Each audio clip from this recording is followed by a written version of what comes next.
Selamat pagi anak-anak. Selamat berjumpa kembali di tahun 2021 semester 2 ini. Anak-anak, Miss mengharapkan kamu tetap semangat belajar ya. Semakin kita memasuki tahun yang baru, kita harus mempunyai semangat yang baru untuk belajar ya anak-anak ya. Anak-anak, sebelum dimulai pelajaran kita hari ini, terlebih dahulu kita berdoa. Ayo mari satukan hati, kita berdoa dengan sungguh-sungguh. Kami mengucap syukur dan berterima kasih ya Tuhan Yesus. Kami sudah memasuki tahun yang baru, berikan kami semangat Tuhan untuk memasuki pelajaran semester 2 ini. Berikan kami Tuhan semakin rajin untuk belajar. Terima kasih Tuhan Yesus buat pertolongan, perlindungan, dan penjagaan Engkau. Kami percaya Tuhan senantiasa melindungi, menjagai kami di dalam situasi kami masa-masa pandemi 19 ini. Kami percaya kuasa Engkau memberikan kami kesehatan dan kekuatan. Sebentar kami mau belajar, Tuhan berikan kami mengerti dari awal hingga akhir materi pelajaran ini. Haleluya, amin. Amin anak-anak, kita memasukin di semester 2 ini, yaitu di dalam bab 9 halaman 75 dengan tema keterbatasan manusia. Anak-anak, setiap manusia itu mempunyai keterbatasan. Mari kita buka halaman 76. 1. Apa itu keterbatasan? Anak-anak, keterbatasan itu sejak kita dilahirkan di dunia ini, kita mempunyai keterbatasan ya anak-anak ya. Keterbatasan itu ada di setiap kita ya anak-anak ya. Tidak semua orang mempunyai kelebihan sempurna selalu. Itu tidak semua orang. Ada kelebihan, ada kekurangan ya. Itulah semuanya yang diciptakan Tuhan. Tuhan menciptain segala keterbatasan dan kekurangan ya anak-anak ya. Seandainya ada yang seorang lahir dengan anggota tubuhnya tidak lengkap atau cacat, dia tidak mempunyai tangan atau kaki ya anak-anak ya. Namun dia mempunyai kelebihan. Kelebihannya apa? Walau dia tidak mempunyai kaki, tetapi kelebihannya dia pintar untuk melukis ya anak-anak ya. Walaupun dia tidak punya tangan, kelebihannya apa? Dia bisa melakukan aktivitas-aktivitas seperti orang yang mempunyai kedua kaki bermain bola kaki. Dia bisa melakukan lari anak-anak. Walaupun dia mempunyai kaki, tidak utuh seperti kita ya anak-anak. Itulah kelebihan dan kekurangan yang Tuhan berikan. Saat ini kita bersyukur bukan? Kita mempunyai kelengkapan anggota tubuh yang lengkap yang Tuhan berikan anak-anak. Namun ingat, orang yang terlahir dengan cacat bukan berarti dia tidak mempunyai kelebihan. Yang saya katakan tadi, dia tidak mempunyai kaki tetapi dia pandai melukis ya. Dia tidak mempunyai tangan, tetapi dia bisa beraktivitas kegiatan menggunakan kakinya yang tidak sempurna. Ya anak-anak, kalau kita bisa lihat gambar yang ada di halaman 76 itu ya anak-anak ya. Bagaimana orang yang tidak mempunyai tangan, tetapi dia bisa menulis atau melukis menggunakan mulutnya. Anak-anak, itulah salah satu kelebihan ya anak-anak ya. Di sini diceritakan seorang yang bernama Nick Vujicic ya, terlahir tanpa kaki dan tangan ya. Fisiknya sangat terbatas, tapi dia bisa melakukan kegiatan-kegiatan yang seperti orang normal lakukan ya. Anak-anak, begitulah anak-anak kelebihan yang Tuhan berikan kepada Nick Vujicic ini ya. Ini kisah nyata ya anak-anak ya. Anak-anak, kalau kita lihat di gambar 9.2, orang yang lagi bermain biola. Di sini ada orang yang lagi bermain biola. Anak-anak tahu kan, dia seorang yang berkebutuhan khusus ya. Tetapi dia bisa melakukan permainan musik biola ya anak-anak. Itulah kelebihan yang Tuhan berikan kepada teman kita ini, ya anak-anak ya. Sungguh Allah kita Allah yang luar biasa, Allah yang mau memperhatikan, Allah yang selalu memberikan kelebihan dan kekurangan kepada setiap anak-anak yang terlahir. Nah anak-anak, kita jangan anggap remeh itu orang cacat ya anak-anak ya. Kita jangan anggap itu orang tidak bisa berbuat apa-apa. Tidak, di dalam keterbatasan, kelemahan, kuasa Tuhan sempurna.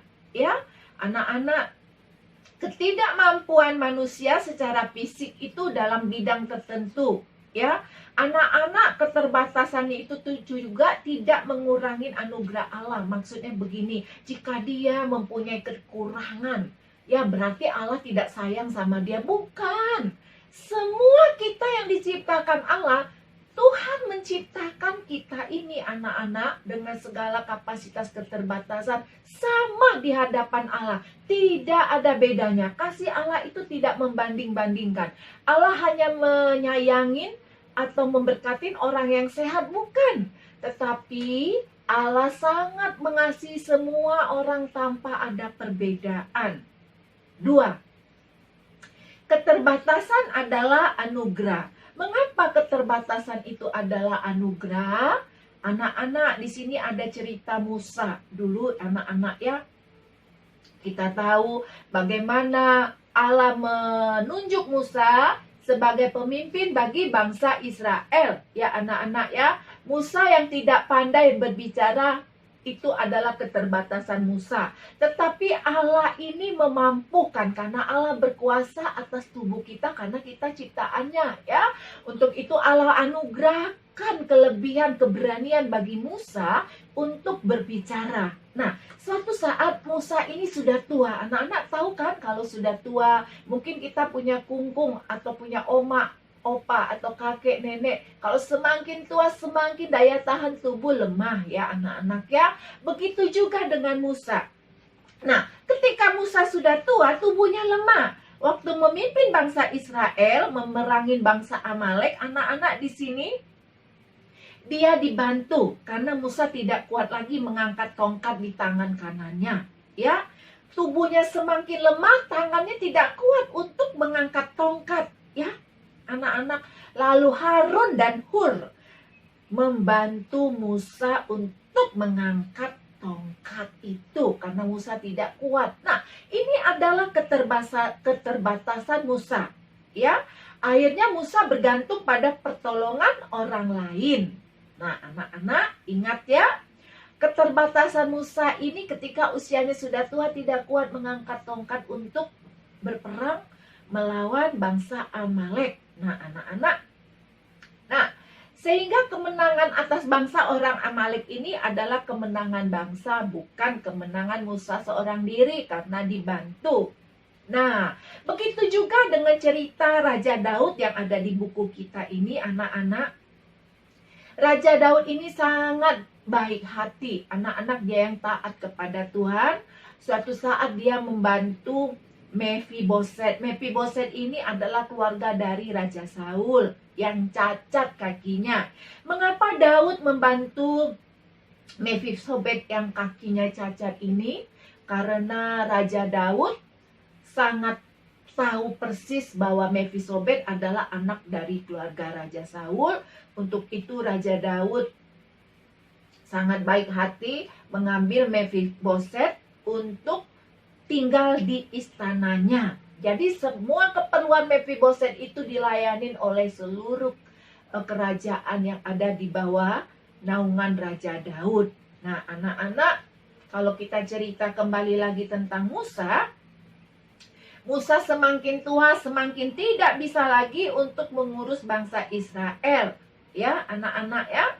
Musa tidak bisa melayani semua urusan bangsa Israel sebagai hakim.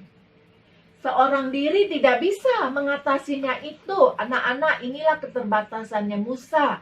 Akhirnya mertuanya Yitro memberikan saran kepada Musa, ya, untuk menyelesaikan semua bangsa-bangsa, masalah bangsa-bangsa ini di dalam keterbatasannya, kamu harus membutuhkan orang lain Ya, jadi Musa ini diberi saran dengan mertuanya Pak Yitro agar dia tidak bekerja sendiri karena keterbatasannya. Akhirnya dia memilih anak-anaknya siapa-siapa yang bisa melayani untuk membantu Musa.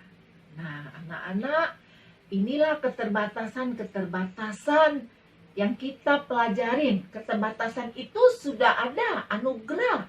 Semakin tua kita punya keterbatasan, untuk itu kita memerlukan bantuan ya anak-anak ya. Nah, anak-anak,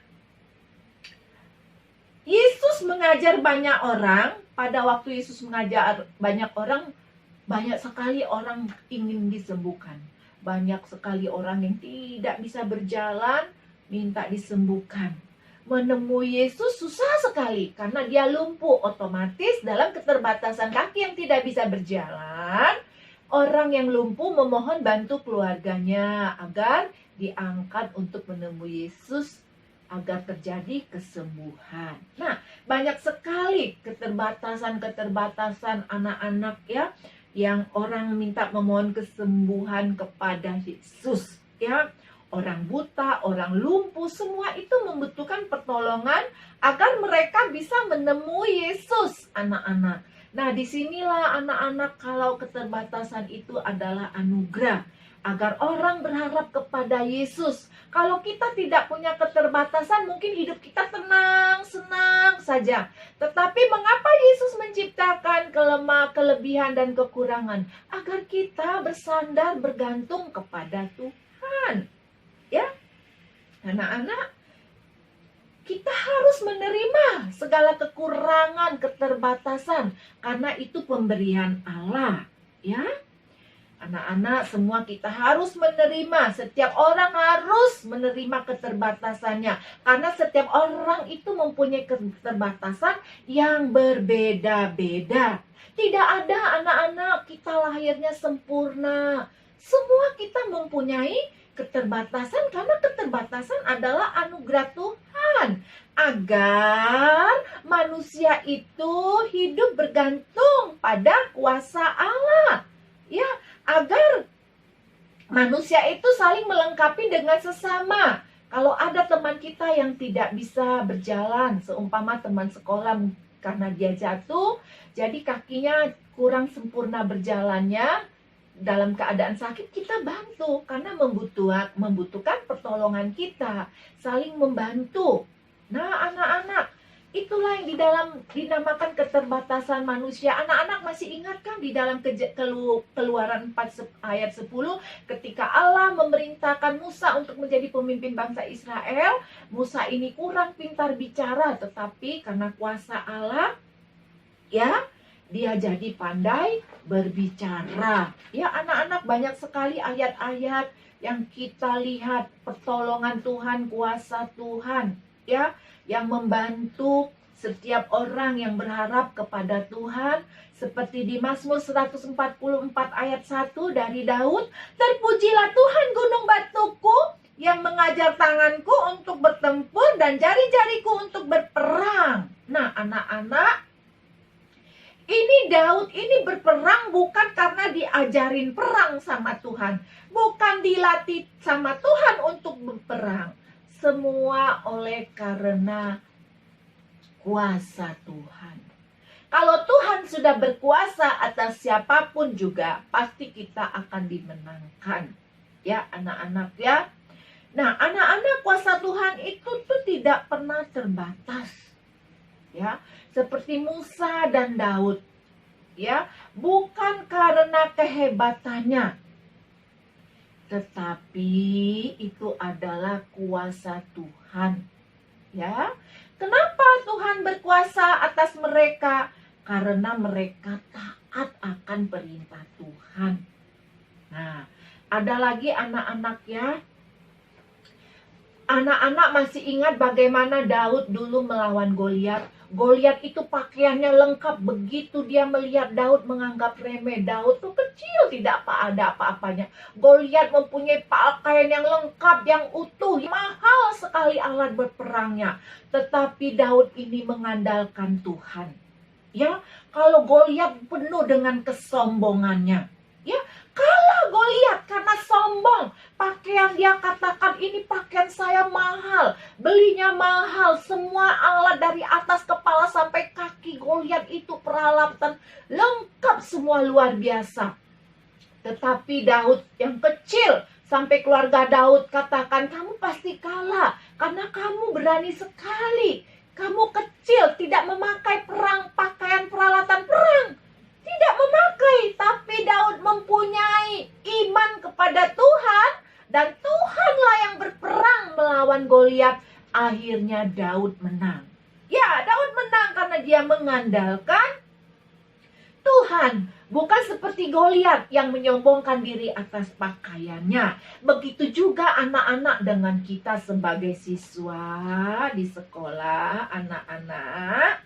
Kita belajar sungguh-sungguh mengandalkan Tuhan, berdoa dengan sungguh-sungguh sambil belajar mengandalkan Tuhan. Ya anak-anak ya. Ayat firman Tuhan ada lagi di Efesus 4 ayat 2. Hendaklah kamu selalu rendah hati, lemah lembut dan sabar kepada temanmu. Itu tunjukkanlah kasihmu. Nah, kalau engkau menunjukkan kasihmu, lemah lembut, kamu pasti bisa membantu temanmu, menutupin kekurangan temanmu, membantu temanmu yang tidak mampu. Nah, itu anak-anak namanya lemah lembut, rendah hati, dan sabar. Terhadap siapa? Terhadap semua. Kita saling membantu. Membantu teman, menutupin kekurangan teman. Bukan mengata-ngatain teman, membuli ya. Berbicara yang mengejek teman, tidak baik. Anak-anak, Tuhan berkata di Efesus 4 ayat 2, hendaklah kita rendah hati, lemah lembut, dan sabar. Ya, saling membantu agar kita menutupi kekurangan teman kita. Masih ingat anak-anak di samping Musa yang tidak pandai berbicara? Ada lagi di Yeremia 1 ayat 6. Ini Yeremia anak-anak, maka aku menjawab, Tuhan Allah, aku ini tidak pandai berbicara. Sebab aku ini masih muda, kata Yeremia.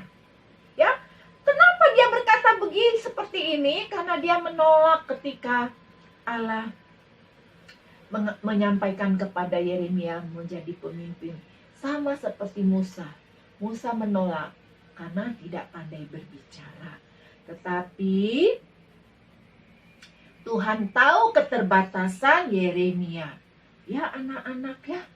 Tuhan memberi ya.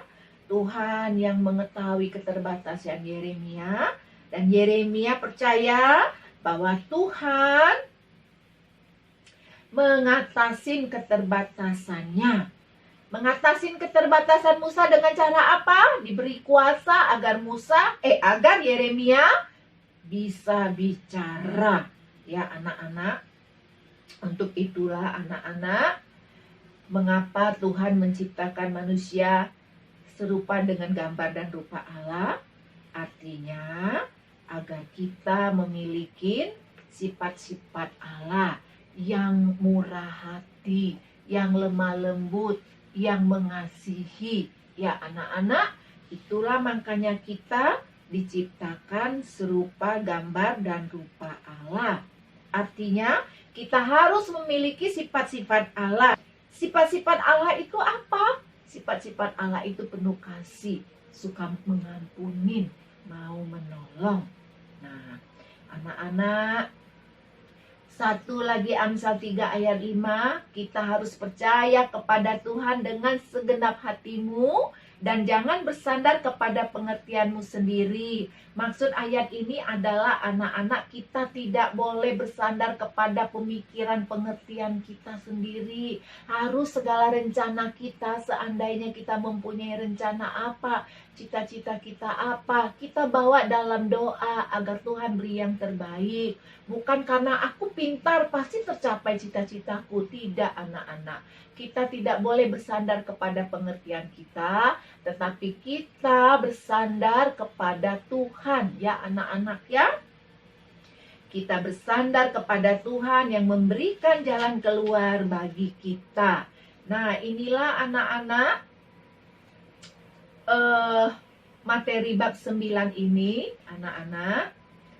anak-anak di dalam keterbatasan. Miss punya keterbatasan, anak-anak pun juga demikian mempunyai keterbatasan. Namun di balik keterbatasan, Tuhan selalu memberikan kelebihan kita. Puji nama Tuhan. Saya akan sebelum mengakhiri, Miss berikan pengumuman untuk pengumpulan sekolah minggu online. 1 kali pengumpulan dapat poinnya 5, ya. Jadi kalau kamu 10 kali kamu ibadah berarti 100. Kalau kamu lebih dari 10, nilai 100-nya lebih, sisa dari nilai 100 akan saya beri ke nilai PH yang kurang, ya. Jadi ingat, setiap kamu memberikan catatan sekolah minggu berarti kamu dapat poin 5. Kalau kamu hanya 5, kamu dapat poin 25. Oke, baik, paham? Tuhan memberkati. Mari kita berdoa. Kami bersyukur Tuhan atas rahmat yang Kau berikan, anugerah yang Kau berikan. Kami percaya Tuhan dalam keterbatasan kami, kuasa Tuhan sempurna dalam hidup kami. Ajari kami Tuhan mengasihi teman-teman kami. Di dalam teman-teman kami mempunyai kekurangan, biarlah kami mengasihi teman-teman kami. Kami tahu Tuhan di balik kekurangan pasti ada kelebihan yang Engkau berikan bagi kami. Terima kasih Tuhan Yesus yang baik. Kami bersyukur buat kebaikan anugerah Tuhan yang begitu besar dalam hidup kami. Sehingga kami bisa memasuki tahun baru ini ya Tuhan. Berkati kami, kedua orang tua kami, dan guru-guru kami pada masa pandemi yang berbahaya. Namun kami percaya Tuhan yang memelihara hidup kami. Tuhan yang menjaga dan melindungi kami. Terima kasih Tuhan Yesus. Haleluya. Amin. Shalom anak-anak. Sampai jumpa lagi dalam materi selanjutnya. Amin.